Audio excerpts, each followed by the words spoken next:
السلام علیکم دوستو، انٹرسٹنگ نالج وی میں آپ سب کو خوش آمدید۔ اور آج کی اس ویڈیو میں ہم بات کریں گے کہ کون کون سی عورتیں جہنم میں جائیں گی۔ ایک حدیث پاک میں ارشاد ہے جس سے پتہ چلتا ہے کہ کون کون سی عورتیں جہنم میں جائیں گی۔ ذرا توجہ سے سنیے گا اور ان گناہوں سے بچیے گا تاکہ اللہ رب العزت جہنم سے محفوظ فرما دیں۔ ایک مرتبہ حضرت علی رضی اللہ تعالی عنہ اور سیدہ فاطمہ الزہرا رضی اللہ تعالی عنہا دونوں نے ارادہ کیا کہ نبی صلی اللہ علیہ وآلہ وسلم کی زیارت کے لیے جائیں۔ چنانچہ محبوب صلی اللہ علیہ وآلہ وسلم کی خدمت میں حاضر ہوئے۔ جب آ کر دیکھا کہ نبی صلی اللہ علیہ وآلہ وسلم کی آنکھوں سے آنسو رواں ہیں، رو رو کر آنکھیں سرخ ہو چکی ہیں، دونوں بڑے حیران ہوئے تو انہوں نے عرض کیا، اے اللہ کے محبوب صلی اللہ علیہ وآلہ وسلم، آپ کیوں رو رہے ہیں؟ کس چیز نے آپ کو غمزدہ کر دیا ہے؟ کس چیز نے آپ کو رلا دیا ہے کہ آپ کی آنکھیں سرخ ہو چکی ہیں؟ نبی صلی اللہ علیہ وآلہ وسلم نے فرمایا، میری بیٹی فاطمہ، میں اس وقت بیٹھا تھا، مجھے یاد آ گیا جب میں معراج پر گیا تھا تو میں نے اپنی امت کی کچھ عورتوں کو جہنم میں عذاب ہوتے ہوئے دیکھا، مجھے ان کا خیال آ گیا اور اس وجہ سے میری آنکھوں میں آنسو آ گئے۔ پوچھا، میرے ماں باپ آپ پر قربان ہوں،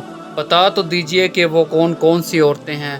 تو نبی پاک صلی اللہ علیہ وآلہ وسلم نے فرمایا کہ میں نے پہلی عورت کو جہنم میں دیکھا، وہ اپنے بالوں کے ذریعے سے جہنم میں لٹکی ہوئی تھی۔ آگ کے اندر جیسے روسٹ کرنے کے لیے مرغ کو سلاخ کے اندر پرو کر لٹکا دیتے ہیں، اس عورت کو سر کے بالوں کے ذریعے سے لٹکا دیا جائے گا تو یہ لٹکی ہوئی تھی اور اس کا دماغ ہنڈیا کی طرح ابل رہا تھا اور اس کا جسم جل رہا تھا۔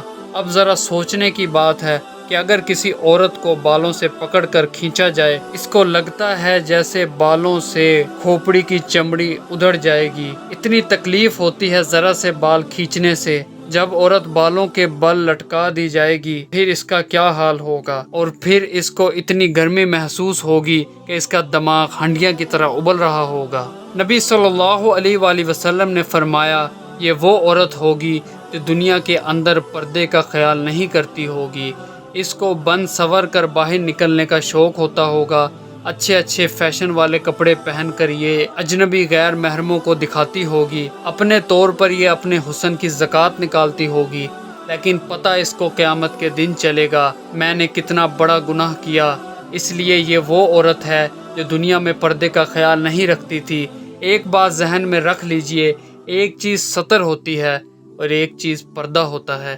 ستر عورت کے لیے سوائے چہرے، ہاتھوں اور پاؤں کے علاوہ باقی سارا جسم ستر میں شامل ہے، اس لیے نماز کی حالت میں اس سب کو چھپانا عورت کے لیے ضروری ہوتا ہے۔ اگر انسان کے چہرے، ہاتھوں کی ہتھیلیاں اور پاؤں، ان کے علاوہ جسم کا کوئی بھی حصہ نماز کے اندر تھوڑی دیر کھلا رہ گیا تو اس عورت کی نماز ہرگز قبول نہیں ہوگی۔ کئی عورتوں کو دیکھا نمازیں بھی پڑھتی ہیں مگر ان کے قمیض کے بازو آدھے ہوتے ہیں اور بازو ننگے، نماز ہرگز نہیں ہوتی۔ کئی شلواریں پہنتی ہیں، ٹخنوں سے اونچی کر لیتی ہیں، یہ نیا فیشن نکل آیا ہے، نماز بالکل نہیں ہوتی۔ کئی اتنا باریک دوپٹہ پہنتی ہیں کہ بال صاف نظر آ رہے ہوتے ہیں، ان کی نماز نہیں ہوتی۔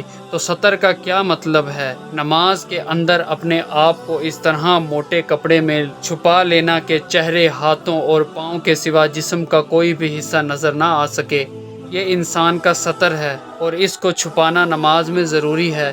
ستر کے علاوہ ایک پردہ ہوتا ہے، پردہ عورت کے جسم کے تمام حصوں کا غیر محرموں سے ضروری ہے۔ اس لیے فرمایا، اے صحابہ، جب تم نبی صلی اللہ علیہ وآلہ وسلم کی بیویوں سے کوئی چیز مانگنا چاہو تو تم پردے کے پیچھے سے مانگو۔